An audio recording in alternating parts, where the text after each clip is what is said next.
We begin life with loss. We lose the warm, protective comfort of the womb and are thrown into the cold, harsh, bright outside world. And that pretty much sets the tone for the rest of life. Someone once said that all of life is a lesson in letting go of loss. Now, loss is not all there is in life, but it's a frequent companion on the journey and a piece of the puzzle we have to fit into our life somehow. We spend much of our time trying to get rid of what we don't like in life and preserving what we do like. Once we find something we like a person, a job, a house, a residence, there's something maybe deep inside us that says, this should last forever. Now, we probably know logically that change is going to happen and nothing lasts forever. But we still have that inner voice in there somewhere hoping otherwise. That's why when change shows up as our losing something or someone, it can shake us at a very deep level. What also makes loss tragic or traumatic is that when we lose one piece of our life, many of the other pieces of our life are shaken up or lost also. For example, if I lose my job, that may change the daily routine I've had for years. It might change or end the relationships I've built up among coworkers. It can affect my view of myself as a worthwhile employee or worthwhile person.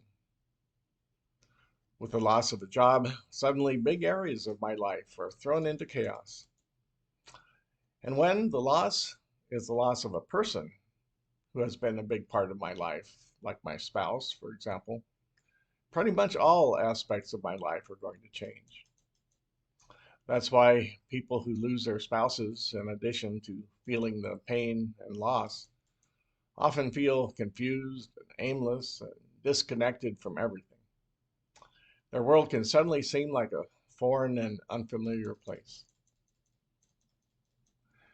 Grief is the human response to loss. I don't think anyone likes grieving or wants to go through it, but it's pretty much an automatic response to loss. And as loss is a recurring life event, so is the process of grief. Charlie Brown of Peanuts fame always said, "Good grief." It was just his expression, but in a real way, grief is good because grief is a process of turning all the awful feelings involved with loss into something else, something more useful and meaningful. I like to compare the process of grieving to the process of composting, as some of you gardeners out there are familiar with.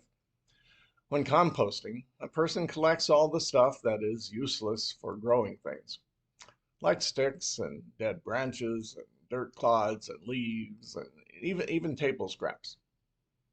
They put all that in a container or pile, and then they work it, which means they occasionally water it, stir it up, turn it over.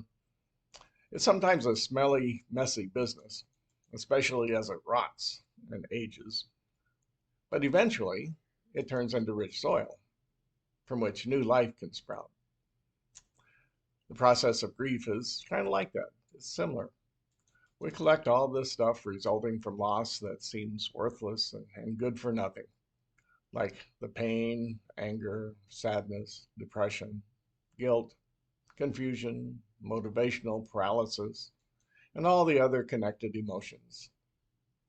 Then we work it, which usually means we go through it over and over again, many times, exploring the depth of each emotion, describing all the effects of the loss, sifting through the good, the bad, and the ugly. It can be a messy, unpleasant business, and no one really wants to do it. But with time, like composting, that worthless stuff can turn into something worthwhile, something that can bring life, actually. It may turn into greater strength that helps us face future losses. It may turn into more compassion for others who experience similar losses. It may turn into a greater valuing of the loved ones we still have with us. Grief, like composting, requires faith that doing all that dirty work will result in something valuable. I said earlier that grief in response to loss happens automatically. And if we consciously enter into doing the work of grief, we more quickly emerge on the other side of grief and loss. But what sometimes happens is that a person doesn't want to or isn't capable of tackling that work at a given time. They may deny the loss affected them much, or they may profess being strong and impervious to the pain, or they may put on a Pollyanna facade and pretend all is well, or they may simply go numb and proceed with life like a robot. But since grief is automatic, it will express itself in one way or another, with or without a person's conscious participation. We can kind of slow down grief, put it off a while, but we can't stop it. But actively choosing to do the grief work is less awful in the long run. Now, there are many possible ways to do grief work, and they all have to do with exploring, identifying, and describing the many effects that loss has on a person, especially the resulting emotions. There are many grief support groups out there to help people in this process. Seeking out a therapist may help.